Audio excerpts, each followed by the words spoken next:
President and CEO of HSBC Philippines, Sandeep Upal.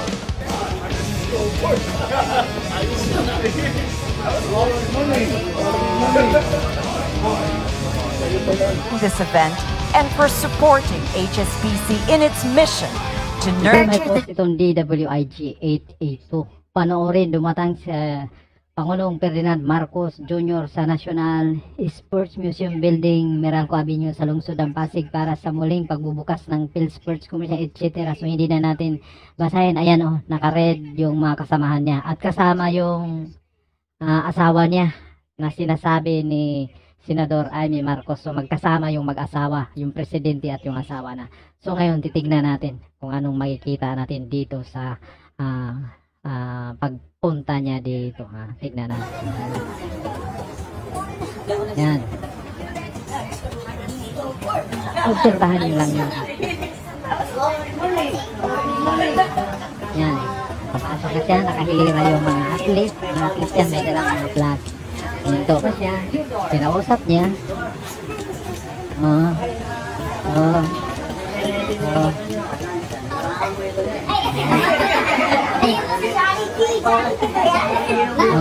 Baseball. Bilangin niyo kung wala ng mga athlete.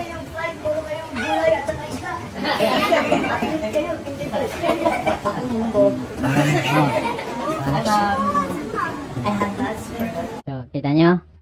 May napansin ba kayo? May napansin ba kaya? Eto. Kung wala kayo napapansin, ito ha. Ako may napansin ako. Ang napansin ko, di ba? Tingnan nyo, ayan o. So, yan yung mga athlete yan. Ayan o.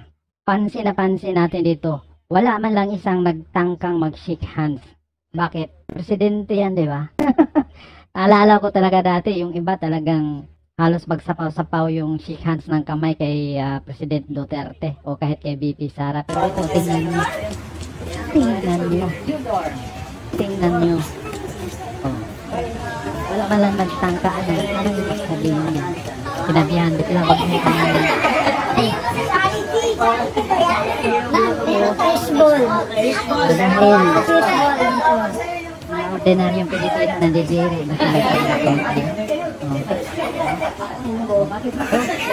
Kung wala talagang balak mag-shake hands itong mga atlet niya, huwag naman kayong ganyan. Presidente nyo yan eh. Ha? O ano? At hindi lang yan. Mayroon pang isa na event na. Ito pang isa niyan. Tingnan natin dito. Post pa ito ng Dare to Us, no? At may nakalagay dito, we are here for the audience reaction, BBM empty word. So tingnan natin. Ito din yun. Hindi, yung pagsishake hands niya, tingnan nyo. Pansinin nyo yung pagsishake hands niya. Tingnan natin.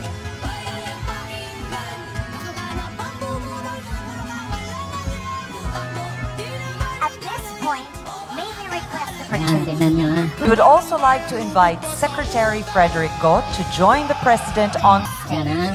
May we also call on Tingnan nyo. HSBC officials, co-CEO of Asia and Middle East, Oh, lumapit. Surendra Rosha, HSBC Holdings, Lumapit. ELC Group Chairman Sa kabila. Brandon Nelson, and the President and CEO of HSBC Philippines, Sandeep Upal. Isa lang ang nag-shake hands. Isa lang. Diba? Kaya mga kaibigan, huwag na tayong magpadala sa manipulasyon ngayon dito sa sabwatan. Ngayon, sabwatan ko sa mga.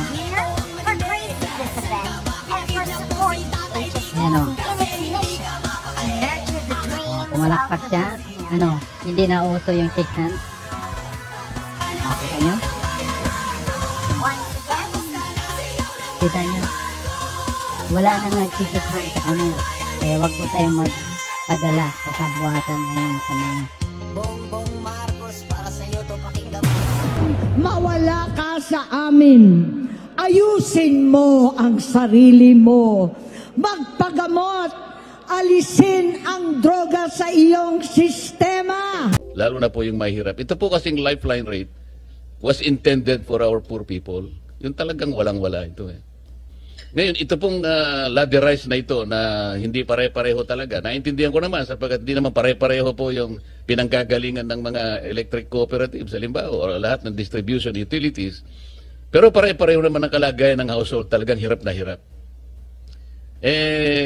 Ito po, alam na ni Mr. Chair ito, meron po kaming panukalang batas na lahat po ng households na kumukonsumo ng 200 kilowatt hours pababa, dapat na po nating ilibre lahat yun. Hindi po kayo makasagot. We will support that po kung yan naman ay tutustusan ng gobyerno dahil po itong Lifeline program ang tumutustus po kasi dito ay yung mga ibang consumers din. This is a form of cross-subsidy. Parang yung pong inyong prinsipyo na pinapanukala, ito po ay ang gagawin naming bagong disenyo ng Lifeline program na kung saan ang makakabenepisyo doon sa diskwento ay across the board pero hindi lang maibibigay yon at 200 bagkus maaring ito ay 50 kilowatt hours, 50 kilowatt hours at 30 kilowatt hours. Ganun lang po kasi pinag-aaralan natin naman din ang magiging impact niya doon sa Lifeline subsidy charge. Hindi naman po kayo magpapasyan yan eh. Kung halimbawa na naipasya ng Kongreso na ito ang maging panuntunan natin, 200 kilowatt hours parang subsidy na po sa lahat na. Iyon po kasi ay talagang makakatulong sa marginalized sector ng ating bansa. Siyempre po, isa-subsidize ng gobyerno yun. Eh. Tingnan po ninyo, ang philosophy po behind that is napakarami ng binibigay nating mga subsidies ngayon. Lalo na nakaraang eleksyon. Meron kayong AKAP, meron kayong AX, meron kayong TUPAD, meron kayong MAIP, bukod pa doon sa 4Ps. Alam po ba nyo kung magkano yon ang total for this year? 194 billion pesos. Pero wala namang record kung kanino napunta yun at kung paano nagkaroon ng transformation sa lahat ng mga mahihirap nating kababayan. Pero pag nilibre natin, let's say 200 kilowatt hour consumption, siguro 100 billion lang po yun. So nakatipid ka ng 94 billion. Yun po yung philosophy behind this. So, yun pong affordability issue. Naayos natin. Bababa po yung kanilang elektrisidad. Lalo na po yung mahihirap. Ngayon, kung naipasa pa po natin ang isang panukalang batas na alisin natin ang 12% VAT, immediately, bababa ang kuryente. Gusto ko po kasing kausapin ang DOE. Natulungan din kami. Kasi sasabihin ng DOE, hindi natin pwedeng, bakit hindi natin pwedeng gawin? Hindi ba nila alam kwentahin? Kasi maaaring ang DOE kaya niyang kwentahin ito. Ano ang impact sa mga industries natin? For example, particularly the manufacturing sector. Anong impact kapag ka naibaba mo ang production cost nila? Lalaki ang kanilang output. Para ko nang nakita yun. Kasi tinitingnan lang natin yung mawawala sa atin sa collection ng taxes. Bakit hindi nila tingnan kung gaano ang ilalaki ng ating economy? Siguro kapag binaba natin, inalis natin ang VAT, yung kapalit naman nun is probably triple the economy. So, mas malaking buwis ang makukwenta. So, imbes na pag-usapan natin yung kawalan ng kusan, sabay ka kukuha ng kukolektahin ko dyan kapag sasabihin ko naman sa kanila, problema mo yun, ikaw ang taga-kolekta eh. Bakit mo akong problema niyan? Ang problema ko lang, i-depends ako kung ano yung sinasabi ng batas. Affordable, transparent, reasonable, competitive. Eh, sinasabi ng IPIRA eh. Ba't mo kasi nilagyan ng VAT? Kaya nga naging exorbitant. Ang pinagbulan natin ay affordable. Ba't nyo nilagyan ng 12% VAT? Sino bang may idea nun, Mr. Chair? Wala naman dapat. Basahin po ninyo yung IPIRA in its original form. Wala talaga eh. Bigla na lang nagkaroon ng 6% VAT. Pagkatapos binigyan na naman ng another 6%. Tanggalin natin yon. And then we will present a study na kapag ginawa natin yon, ang ating manufacturing sector talagang lalaki. Ito po yung problema. Bagsak po ang manufacturing natin. It is not contributing significantly to our economy. Ang ating pong GDP is consumption-driven. Dapat production-driven. Imagine po nyo yung ating cement industry, Mr. Marasigan, Yusek Marasigan. 70% ng production cost is electricity, power. Kaya po hindi sila gumiginhawa. Ang nakikinabang po ang Vietnam. Ayun pong mga cold storage natin, kaya hindi tayo maka-imbak ng pagkain natin. 60% is electricity. Subukan ninyong ibaba ang production cost by way of reducing the rates of electricity.